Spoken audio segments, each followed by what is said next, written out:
a souffert sous Ponce Pilate, a été crucifié, est mort. Voilà donc ce mystère de la rédemption.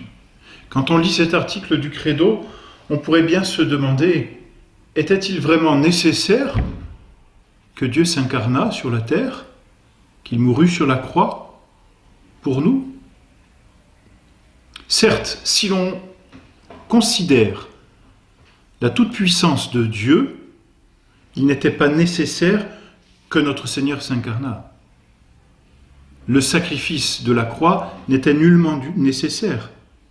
Dieu est tout-puissant. Donc, absolument parlant, il aurait suffi à Dieu d'un acte de volonté, d'une grâce, pour remettre les péchés. Et c'est tout. Et c'était terminé. Mais Dieu a voulu que sa justice fût le plus possible satisfaite.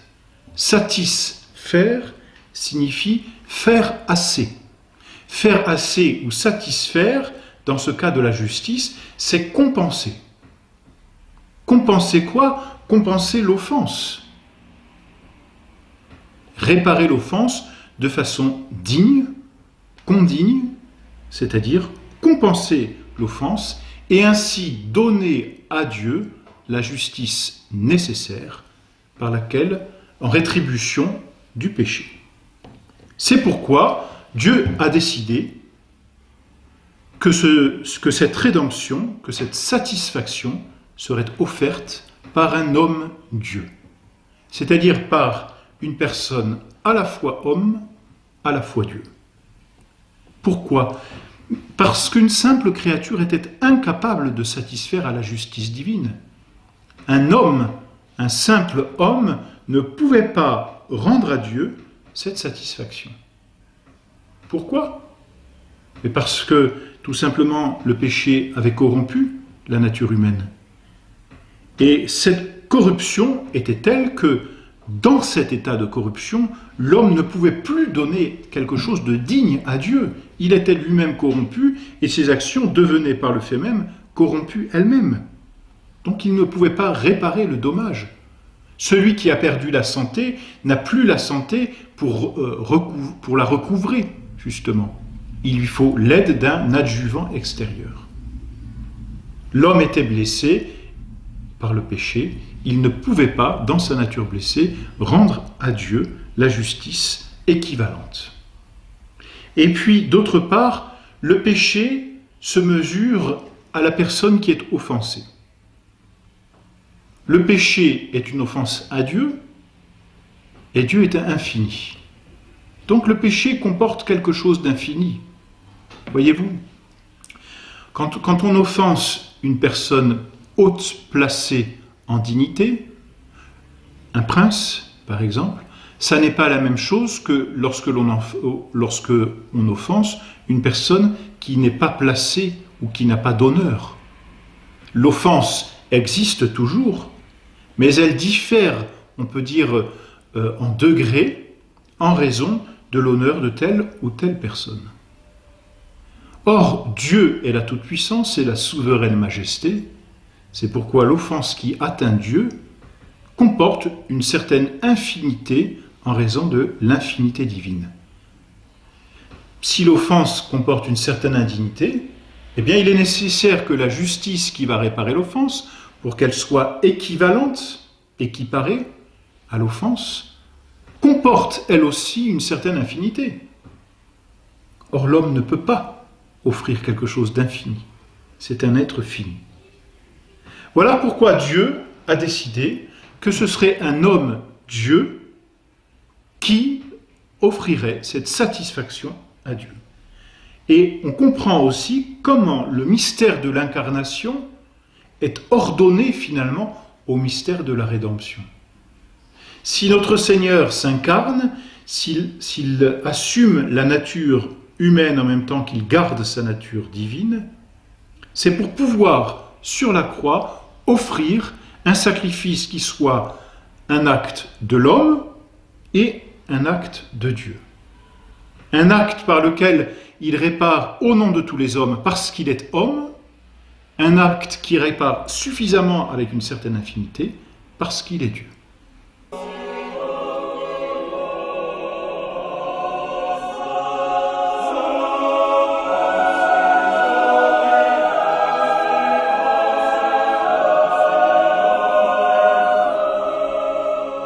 Voilà comment le mystère de l'incarnation est ordonné au mystère de la rédemption. Et on comprend mieux maintenant que les erreurs que nous avons vues et qui s'opposent au mystère de l'incarnation, par voie de conséquence, s'opposent au mystère de la rédemption.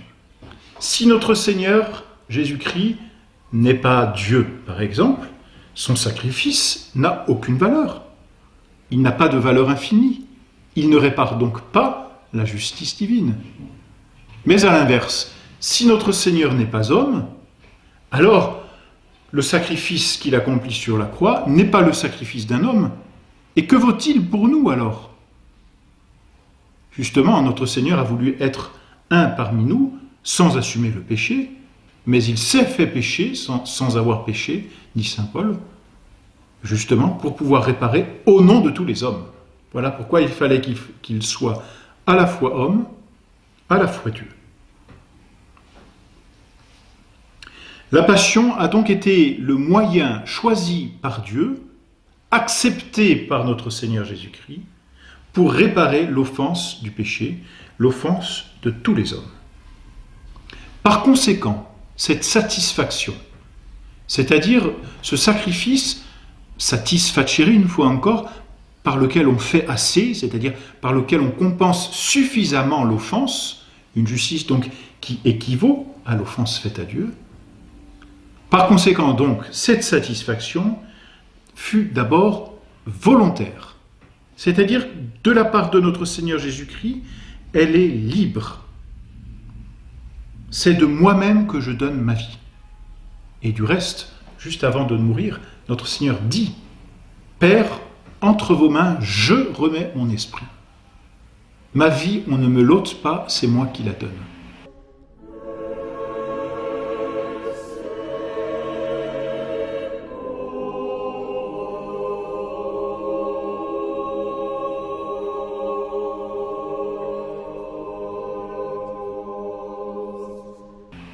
Notre Seigneur a souffert librement, c'est-à-dire volontairement.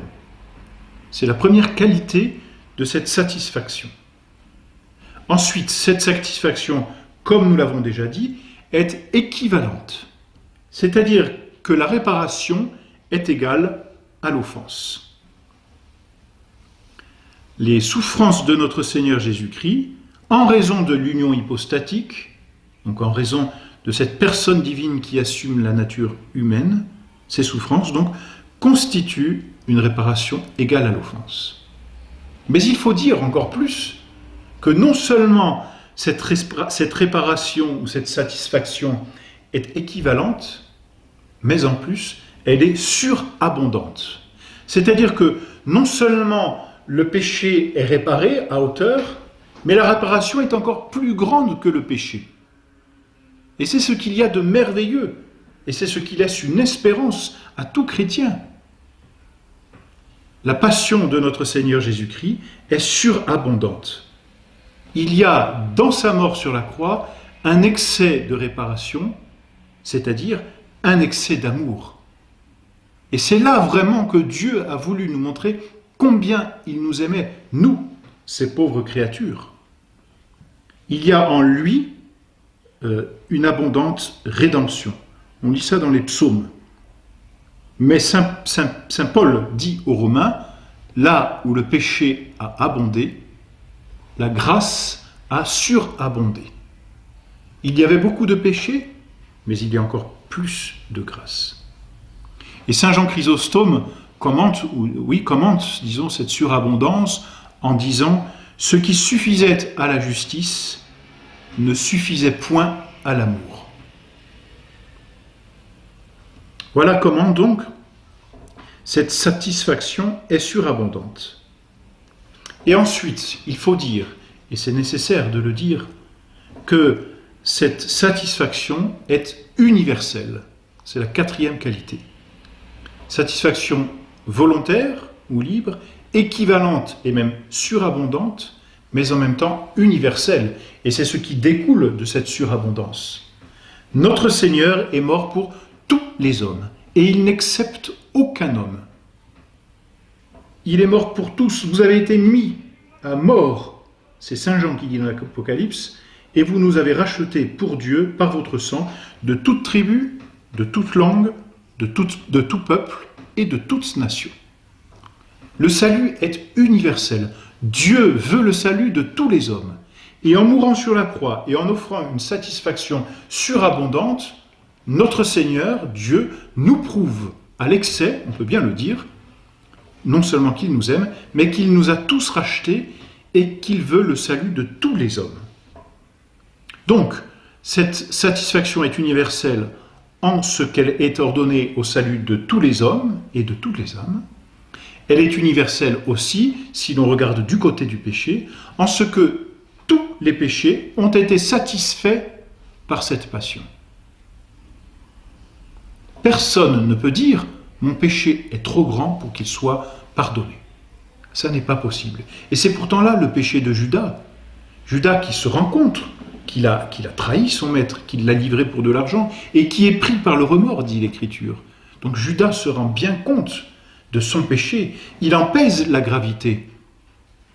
Mais au lieu de garder l'espérance et de se tourner vers notre Seigneur pour obtenir son pardon, comme il a vu pourtant notre Seigneur Jésus-Christ souvent dans sa vie remettre les péchés, pardonner à ceux qui demandaient. Plutôt que d'aller pardonner, il dit « mon péché est trop grand ». Pourtant, voyez, Saint Pierre, comme Judas, on peut bien dire, renie son maître. Non, je ne connais pas cet homme. Péché grave, une offense faite directement à Dieu et à notre Seigneur Jésus-Christ. Saint Pierre donc renie son maître par 3 fois avec injure et déprécation, dit l'Écriture. Péché grave, surtout de quelqu'un qui était si proche de Dieu et qui avait tant et tant de fois promis à notre Seigneur, quand bien même tous seraient partis, quand bien même tous s'enfuiraient, moi je serai encore là pour vous aider, Seigneur. Et bien, Saint Pierre renie son maître, et que fait-il? Il croise le regard de notre Seigneur Jésus-Christ, et que lit-il dans ce regard? La miséricorde de notre Seigneur. Bien sûr, Saint Pierre pleurera son péché toute sa vie. Bien sûr, Saint Pierre fera réparation, lui aussi, pour son péché. Mais là où le péché a abondé, la grâce a surabondé. Et Saint Pierre a été pardonné de son péché parce que la passion de notre Seigneur a satisfait pour tous les péchés, elle est universelle. Il est lui-même propitiation pour nos péchés et pour ceux du monde entier, dit Saint Jean dans sa première épître.